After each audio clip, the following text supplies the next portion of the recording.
Captain Jake Morrison drifted through the cold darkness of space in his salvage ship Iron Horse. The small vessel had been his home for 3 months as he and his crew searched the asteroid belt beyond Mars for valuable scrap metal and abandoned satellites. Space salvage was dangerous work, but it paid well enough to keep his 12-person crew fed and the ship running. Lucy Barnes worked at her engineering station monitoring the long-range sensors when something unusual appeared on her screen. The reading showed an object much larger than anything they had encountered in their salvage runs. She called out to Morrison with excitement in her voice, telling him he needed to see what she had found. Morrison moved to her station and studied the sensor data. The object was massive and appeared to be artificial rather than a natural asteroid. It measured nearly 2 kilometers in length and showed no energy signatures or signs of active systems. The shape was unlike any human vessel he had ever seen, with smooth organic curves that seemed to flow like water frozen in metal. Navigator Pete Johnson ran every scan their equipment could perform on the mysterious object. His readings confirmed no life signs existed aboard the vessel, and no power was flowing through its systems. The hull showed extensive damage from what appeared to be weapons fire and radiation burns. Whatever this thing was, it had been through a terrible battle and lost. Communications Officer Lisa Grant tried to contact the vessel on every frequency their radio equipment could reach. Only silence answered her calls.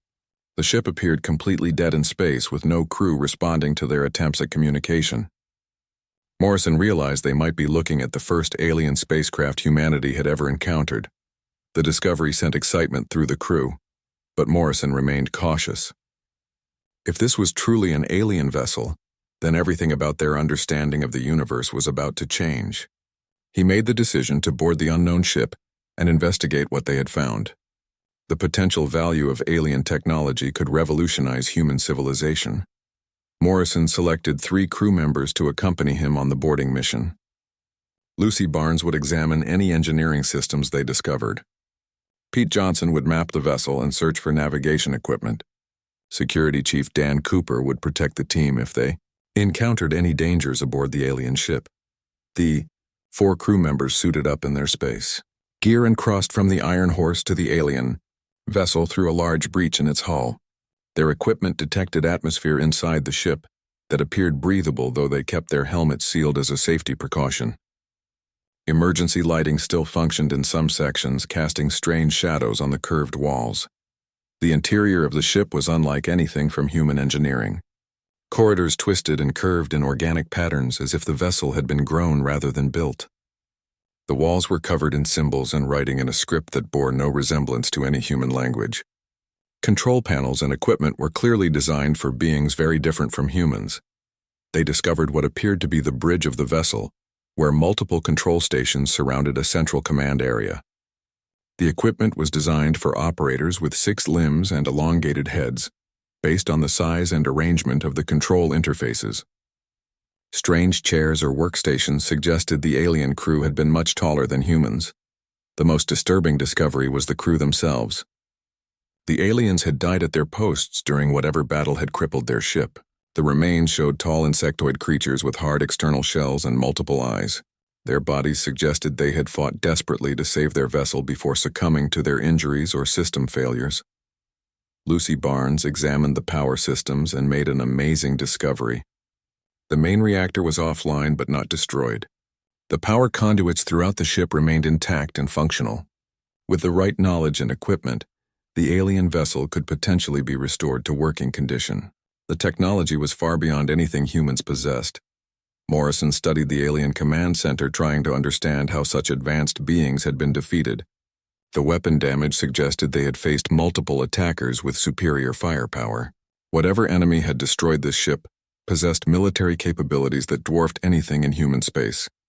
The team spent hours documenting everything they found aboard the alien vessel. They recorded the locations of equipment and systems while taking detailed photographs of the alien writing and symbols. Every piece of technology represented knowledge that could advance human science by centuries. Pete Johnson discovered what appeared to be a computer core or data storage system in the lower sections of the ship. The alien database might contain star charts, navigation data, and information about the species that built the vessel. If they could learn to access the system, It would provide invaluable intelligence about the galaxy beyond human space. Dan Cooper found evidence that the battle which destroyed the ship had been recent. Some systems still retained emergency power, and the alien bodies showed they had died within the past few months rather than years. This suggested active conflicts were occurring in nearby space that humans knew nothing about. Morrison made the decision that would change the course of human history. They would claim salvage rights to the alien vessel and transport it back to Earth. The technology aboard the ship could provide humanity with capabilities they never dreamed possible. More importantly, it might give them the tools to defend themselves against whatever forces had destroyed the original crew. The process of moving the massive alien ship would require careful planning and additional equipment. Morrison contacted Earth authorities to report their discovery and request support for the salvage operation. He knew the implications of finding alien technology would create enormous interest from governments and military organizations. Lucy Barnes continued her examination of the alien engineering systems and reported that the ship could potentially be towed to Earth orbit.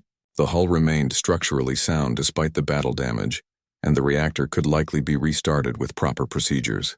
The vessel represented the greatest technological prize in human history. As the team prepared to return to the Iron Horse, Morrison took one last look around the alien bridge. The dead crew had fought bravely to defend their ship against unknown enemies. Now their technology would serve a new purpose, helping humanity prepare for whatever dangers existed in the galaxy. The discovery of the alien warship marked the end of human isolation in the universe. They were no longer alone among the stars, but they had also learned that the galaxy contained threats beyond their imagination. The abandoned vessel would become their teacher and their weapon in the struggles that lay ahead. 6 months after the discovery, the alien warship hung in a classified orbital shipyard above Earth. The massive vessel had been transported through a series of complex operations that required the combined efforts of every major space agency. Project Phoenix Rising had become humanity's most important undertaking, with thousands of scientists and engineers working to understand the alien technology. Dr. Amanda Torres led the xenotechnology research team tasked with decoding the ship's systems. Every day brought new discoveries about materials and engineering principles that exceeded human understanding. The hull was composed of a self-repairing metal alloy that could withstand tremendous damage while slowly healing itself. The weapon systems used plasma-based energy that could melt. Through the strongest human armor, Commander Rick Hayes oversaw the military integration efforts, trying to determine how human crews could operate systems designed for 6-limbed aliens. The control interfaces required complete redesign to accommodate human physiology. Teams of engineers worked around the clock to create new control panels and displays that human operators could understand and use effectively. The breakthrough that changed everything came when linguist Dr. Carol Davis managed to access the alien computer database. The ship's logs revealed the true identity of its builders and the reason for their destruction. The vessel belonged to a warrior race called the Zephyrians, who had been fleeing from a more dangerous enemy known as the hegemony. According to the recovered data, the hegemony was a collective of species that conquered entire star systems and enslaved their populations. They stripped planets of resources before moving on to the next target, leaving dead worlds in their wake. The Zephyrians had been one of the last free civilizations to resist the hegemony's expansion across the galaxy. The alien ship, designated Doom's Edge in the Zephyrian language, had been their final hope before being crippled in a desperate battle. The crew had died defending their people's last chance for survival against an enemy that showed no mercy to those who opposed them.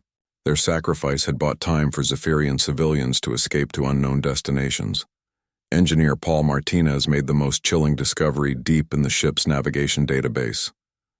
Star charts showed the locations of dozens of worlds the hegemony had already conquered, along with their projected expansion routes. Earth lay directly in their path, marked as a target for invasion within the next 5 years. Admiral Morrison, formerly Captain Morrison, after his promotion, stood before the United Earth Council with news that would terrify and galvanize humanity. The human race was not alone in the universe, and their galactic neighbors were hostile conquerors who viewed Earth as their next prize. The only advantage humanity possessed was the alien technology they had inherited. Lucy Barnes and her engineering team achieved the impossible by successfully restarting the alien reactor core. The massive power plant hummed to life, filling the ship with energy that dwarfed anything in human technology. Artificial gravity generators activated, creating comfortable conditions throughout the vessel. Shield systems came online, providing defensive capabilities beyond human imagination. The most valuable discovery was the ship's manufacturing bay, which the Zephyrians had designed for long-term independent operations. The facility could produce ammunition, spare parts, and even small fighter craft using raw materials. With modifications, human engineers could operate these systems to create weapons and equipment for the coming war. Training crews to operate the restored alien vessel became the next major challenge. The ship required 300 crew members, and every position demanded expertise in technology that had never existed before.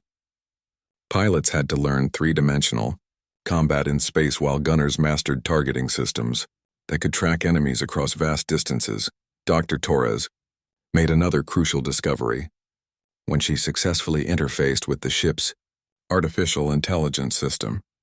The Zephyrian computer had been programmed with detailed information about hegemony, military tactics, fleet compositions, and strategic targets.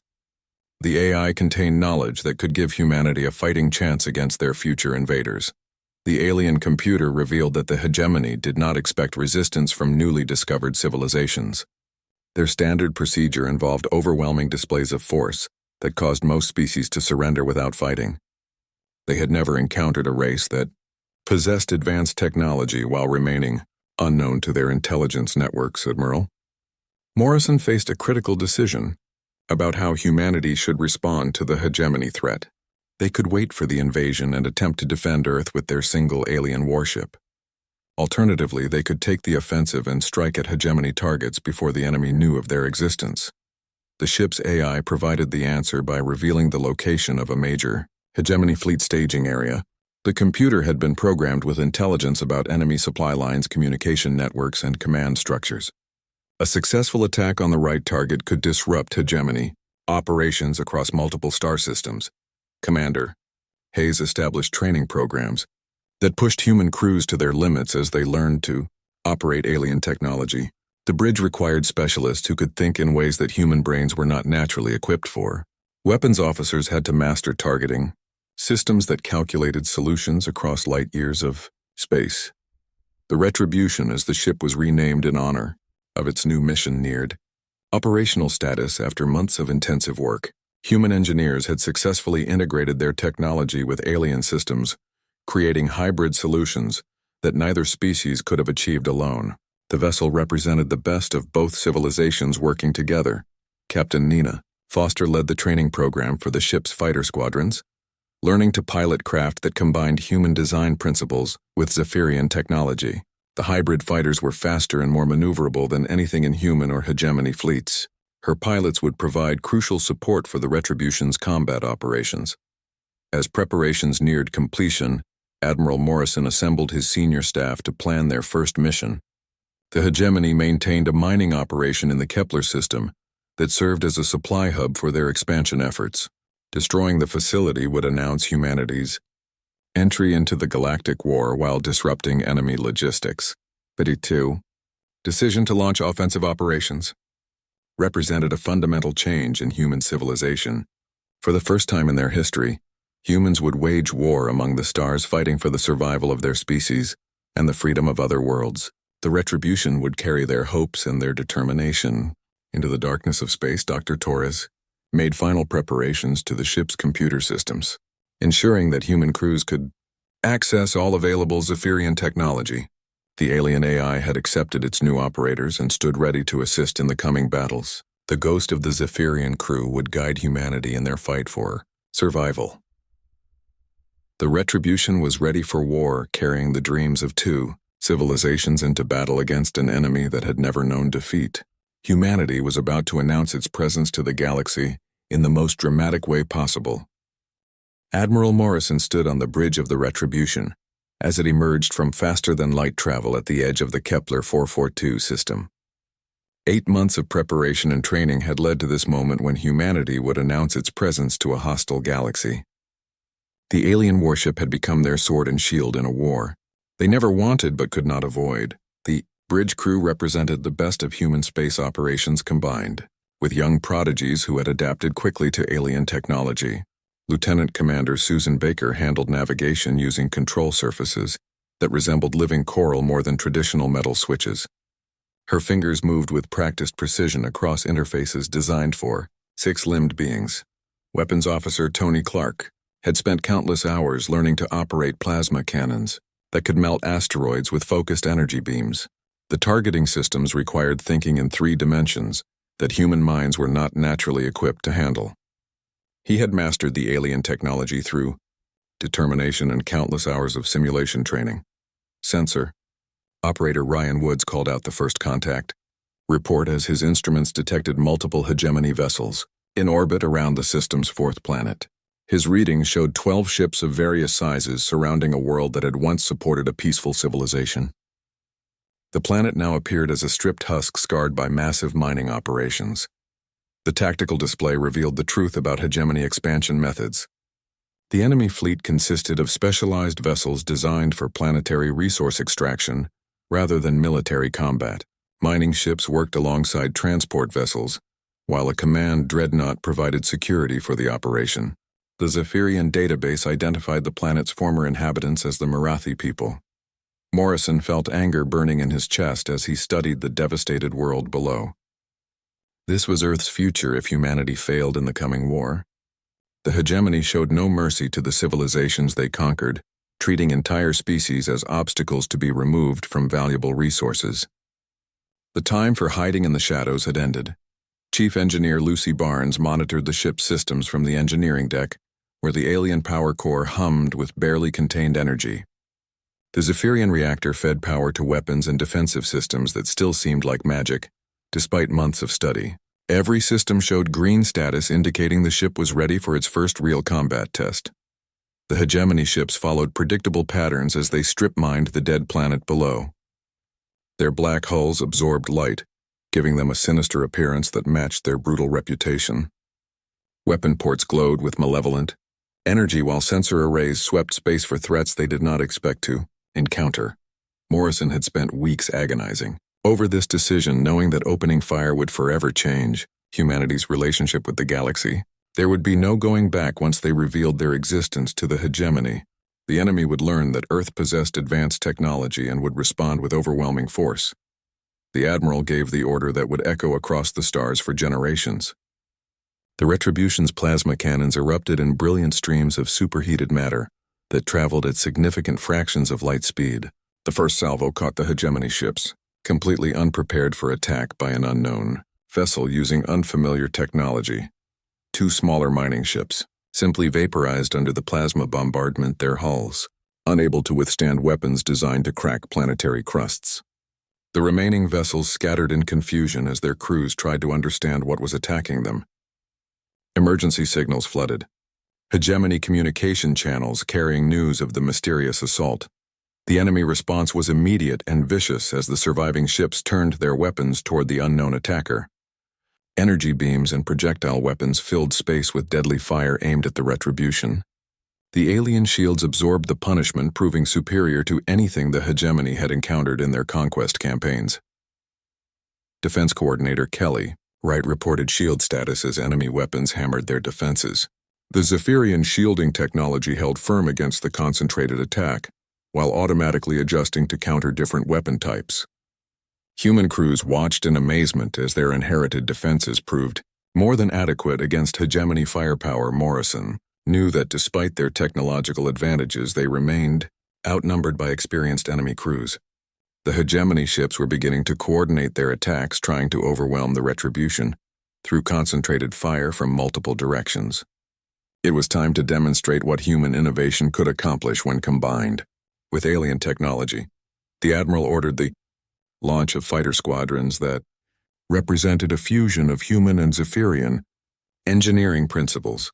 The hybrid craft were faster and more maneuverable than anything the enemy had faced while carrying weapons that could penetrate standard hegemony armor. Squadron leader Captain Nina Foster led the attack with confidence born from intensive training. Her voice crackled over the communication system as she coordinated the fighter assault. The human pilots had trained in atmospheric flight before adapting to 3-dimensional space combat. They proved surprisingly effective against enemy fighters whose crews had grown complacent fighting demoralized opponents with inferior technology. The battle became a deadly dance among the stars as human determination met hegemony arrogance. Enemy pilots who expected easy victory against primitive opponents found themselves facing fighters that refused to follow predictable patterns. Human creativity and adaptability proved more valuable than experience against overconfident enemies. Tony Clark achieved the breakthrough that decided the battle when he managed to target the command dreadnought's reactor core. The Zephyrian targeting systems allowed precise strikes at vulnerable points that hegemony engineers had never considered threatened. A concentrated barrage from the main guns punched through shields and armor to trigger a catastrophic reactor. Failure. The explosion of the command ship lit up the darkness of space like a miniature star as stored energy erupted in an uncontrolled chain reaction. The remaining hegemony vessels lost coordination without their command authority and began retreating toward the edge of the system. Their crews carried news of an unknown enemy with superior technology. In less than 2 hours, the hegemony mining operation had become scattered wreckage drifting among the asteroids. The Retribution collected data from destroyed enemy vessels while scanning for survivors who might reveal additional intelligence. The victory was complete, but Morrison knew it was only the beginning of a much larger conflict. The surviving enemy ships escaped to hyperspace, carrying reports that would alarm hegemony commanders across the sector. An unknown force had demonstrated the ability to destroy their ships using weapons and tactics they had never encountered. The galaxy's balance of power had shifted with the first shots of humanity's war for survival. Morrison ordered the Retribution to withdraw from the system before enemy reinforcements could arrive. They had announced humanity's presence to the galaxy in the most dramatic way possible, by destroying a hegemony operation with overwhelming force. The message was clear that Earth would not surrender without a fight. As the alien warship entered hyperspace carrying news of victory back to Earth, the crew understood they had crossed a line that could never be uncrossed. Humanity was no longer hiding in the shadows of the galaxy, but had become active participants in conflicts that spanned light years and involved the fate of entire civilizations. 3 months after the first engagement, the Retribution had become a legend of terror among hegemony forces across the sector. Admiral Morrison and his crew had struck 8 different targets with devastating effectiveness, leaving destroyed fleets and burning installations in their wake. The alien warship appeared without warning, unleashed destruction, then vanished before reinforcements could respond. The bridge had evolved into a seamless integration of human crew and alien technology where every station operated with practiced efficiency. Commander Rick Hayes served as Morrison's first officer, coordinating between departments that had learned to work as a unified whole. The initial struggles with alien systems had been replaced by confident mastery of advanced technology. Dr. Amanda Torres had established a complete research laboratory in former Zephyrian crew quarters, where her team studied captured hegemony equipment. Each engagement provided new intelligence about enemy capabilities and weaknesses that could be exploited in future battles. The aliens' technology was advanced but showed signs of stagnation from centuries of easy conquests. Intelligence Officer Greg Stone intercepted hegemony communications that revealed growing concern about the mysterious attacks. Enemy commanders were calling the Retribution the Ghost Ship and had assigned an entire battle group to hunt down the elusive vessel. The hegemony was finally taking the threat seriously enough to divert significant resources to counter it. Morrison studied tactical displays showing hegemony fleet movements throughout the region as enemy forces adapted to the new threat. Patrol routes had been established along major shipping lanes while response fleets stood ready to reinforce any facility under attack. The enemy was learning from their defeats and implementing countermeasures. The time had come to change tactics from hit-and-run raids to a more ambitious target. Intelligence gathered from previous engagements had revealed the location of a major staging area in the Vega system, where hegemony forces were massing for simultaneous offensives against 3 different worlds. Striking such a concentration would require unprecedented boldness. The plan Morrison proposed to his senior staff was audacious even by human standards of calculated risk-taking. The Vega system hosted over 40 enemy vessels, including several massive dreadnoughts that served as mobile command centers. The target represented the largest hegemony fleet, concentration in the sector, but also offered the chance to cripple their expansion efforts. Engineer Lucy Barnes had been working on modifications to the Retribution's manufacturing systems that would give them new tactical options. The Zephyrian production facilities could create specialized weapons designed specifically to counter hegemony shielding technology. Penetrator torpedoes could punch through enemy defenses that had proven resistant to standard weapons. The journey to Vega required 2 weeks traveling through hyperspace routes mapped by the alien navigation computer. During the transit, the crew prepared for what might become a suicide mission against overwhelming odds. Everyone understood that if the Retribution was destroyed, Earth would face the hegemony alone with no advanced warning of the invasion. Captain Nina Foster had been promoted to Air Wing Commander, overseeing both fighter squadrons and the new drone units that human engineers had developed. Automated fighters could extend their effective force while reducing the risk to human pilots. The combination of manned and unmanned craft would maximize their impact against superior numbers. As the Retribution dropped out of hyperspace at the edge of the Vega system, the crew beheld a sight that tested their resolve. The hegemony fleet stretched across space in precise formations around a massive command station, bristling with communication arrays and defensive weapons. The enemy had turned the system into an impregnable fortress. Target analysis revealed that the space station's defensive shields were powered by 3 dreadnoughts in close orbit. The massive ships served as mobile power plants, feeding energy to the station's protective barriers. Destroying those power connections would leave the command center vulnerable to direct attack by the Retribution's main weapons. Morrison made the tactical decision that would define the upcoming battle. They would approach at maximum speed, using the ship's superior acceleration to close distance before enemy weapons could achieve maximum effectiveness. The attack would be fast and brutal, with no time for hesitation or second thoughts about the risks involved. The Admiral ordered full power to all systems as the Retribution accelerated toward the enemy formation. Lucy Barnes pushed the alien reactor beyond normal operating parameters to provide maximum energy for weapons and shields. The ship's hull began to glow from the stress of extreme acceleration as they raced toward their targets. Alarms began sounding throughout the hegemony fleet as sensors detected the approaching threat. This time, however, the enemy was prepared for attack and responded with coordinated defensive fire. Beam weapons and missile salvos reached out across millions of kilometers to intercept the charging human vessel. The Retribution's shields flared under the concentrated bombardment as enemy weapons found their mark. Unlike previous engagements, the hegemony crews were alert and ready for combat, rather than surprised by unexpected assault. The enemy had learned from their previous defeats and implemented new tactics designed to counter the ghost ship. Morrison had anticipated the improved enemy response and modified his approach accordingly. Instead of charging directly into the fleet formation, the Retribution began a spiraling attack run that maximized their shield effectiveness while bringing weapons to bear on priority targets.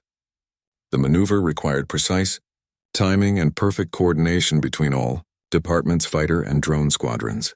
Launched from the ship's bays as human and automated craft swarmed toward the enemy formation, Captain Foster's pilots had trained for this moment, knowing they would be outnumbered by experienced hegemony fighter wings. The outcome would depend on superior technology and human determination against veteran enemies. The space around Vega erupted into the largest battle humanity had ever fought, as the Retribution engaged an entire hegemony fleet. Plasma cannons fired continuously, while torpedo salvos streaked toward their targets. Enemy ships responded with everything in their arsenal, trying to overwhelm the lone human vessel through sheer volume of fire. Tony Clark achieved multiple hits on the first dreadnought, his power conduit severing the connection between the massive ship and the command station. The explosion of stored energy created a chain reaction that spread throughout the vessel's hull, reducing the mighty warship to expanding debris. 1/3 of the station's shields flickered and failed. The battle was far from over as the remaining enemy ships closed in for the kill. Morrison knew they had one chance to complete their mission before overwhelming numbers destroyed his ship and crew. The next few minutes would determine whether humanity's gamble would succeed or result in catastrophic failure. The Retribution pressed forward through the storm of enemy fire as human courage met alien determination in the darkness between the stars. The fate of Earth and countless other worlds hung in the balance as the battle for Vega reached its climactic moment.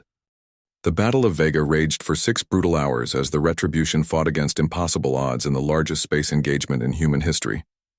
Admiral Morrison watched from the bridge as his outnumbered forces clashed with the most powerful hegemony fleet ever assembled. The alien warship's hull groaned under repeated impacts while enemy vessels closed in from all directions.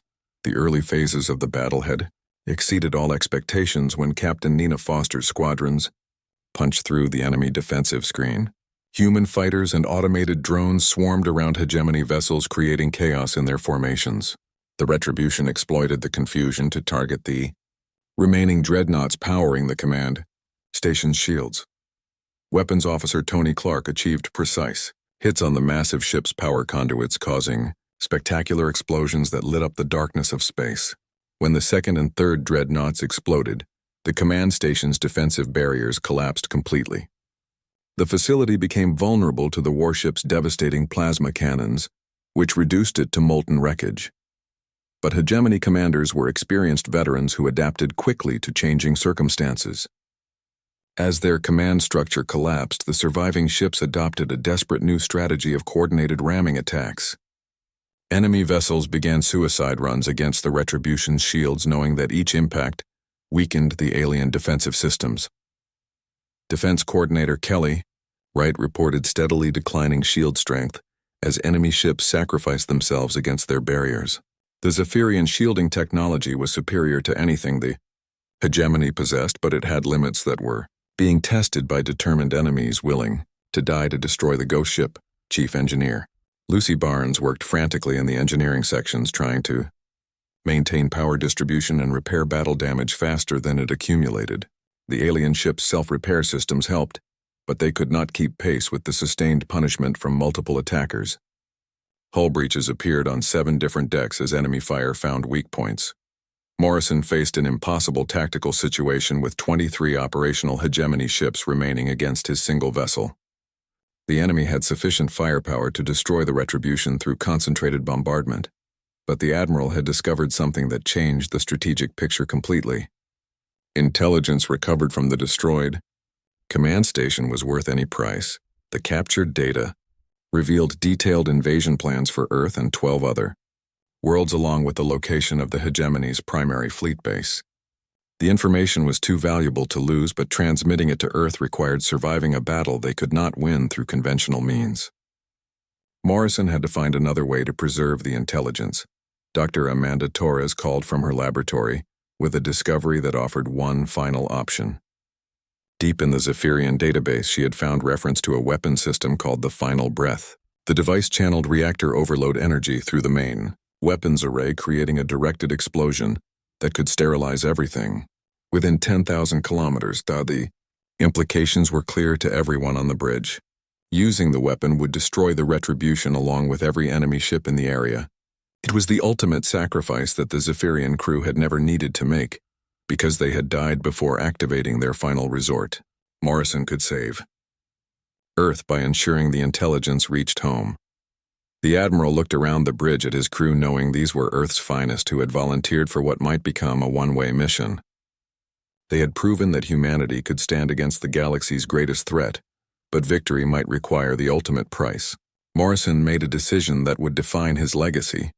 Instead of ordering the Final Breath activation, Morrison chose to trust in human ingenuity and alien engineering working together. Commander Hayes identified an escape route through the asteroid belt in the outer system, where the ship's stealth capabilities might hide them long enough to reach hyperspace. It was desperate but offered hope for survival. The Retribution's final charge began with a thunderous barrage from every remaining weapon system. Plasma cannons and torpedo launchers fired continuously as the great ship accelerated toward the system's edge. Enemy vessels moved to intercept, with their commanders determined not to let the mysterious attackers escape with their lives. The running battle lasted 40 minutes of sustained combat as human fighters sacrificed themselves to protect the fleeing warship. Brave pilots transmitted final messages to loved ones on Earth before ramming enemy interceptors or drawing fire away from the Retribution. Their sacrifice bought precious time for the main mission to succeed. The alien vessel's hull began to buckle under repeated impacts as hegemony weapons found their targets. Structural supports failed while emergency systems struggled to maintain life support in damaged sections. The ship was dying slowly but still fighting with every weapon that remained operational. Lucy Barnes achieved the impossible by keeping the reactor online despite catastrophic damage to primary systems. She rerouted power through backup conduits while sealing breaches with emergency repairs. The Zephyrian engineering held together through punishment that should have destroyed any vessel. The Retribution finally reached the asteroid belt where its stealth systems activated for the first time during the engagement. Advanced technology bent light and sensor radiation around the hull, making the ship effectively invisible to pursuing enemies. To hegemony crews, the massive warship simply vanished from their instruments. 3 days later, the battered vessel dropped out of hyperspace near Earth's moon, carrying news that would change the course of human history. Half the crew was injured and major systems remained offline, but they had survived the greatest battle ever fought. More importantly, they carried intelligence that would revolutionize humanity's war strategy. Admiral Morrison stood before the United Earth Council with a report that brought hope instead of despair. The hegemony could be defeated through courage and superior technology working together. The data recovered from Vega revealed enemy shipyard supply, lines and command centers that could be targeted in future operations.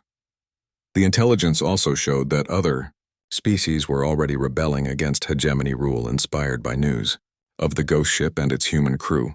Across the galaxy, oppressed civilizations looked to the stars and whispered about the mysterious vessel that had struck fear into their oppressors' hearts. Construction began immediately on a new fleet of human warships, incorporating lessons learned from the alien technology. The Retribution would undergo repairs while serving as the template for vessels designed specifically for galactic warfare. Humanity was preparing for the next phase of their expansion into space. The war for galactic freedom had begun, with Earth taking its place among the stars as a force for liberation. The hegemony's ancient empire faced something they had never encountered before in their centuries of conquest. They now fought an enemy that refused to surrender and turned every defeat into preparation for ultimate victory. In the depths of space, hegemony masters began to understand that their age of easy conquest was ending. A new power had emerged from an unknown world, carrying weapons that could destroy their fleets and determination that could not be broken. The galaxy would never be the same. The Retribution had fulfilled its destiny as humanity's sword and shield in the war among the stars. The abandoned alien vessel had become the foundation for human expansion, carrying the hopes of two civilizations into a conflict that would reshape the balance of power across the galaxy.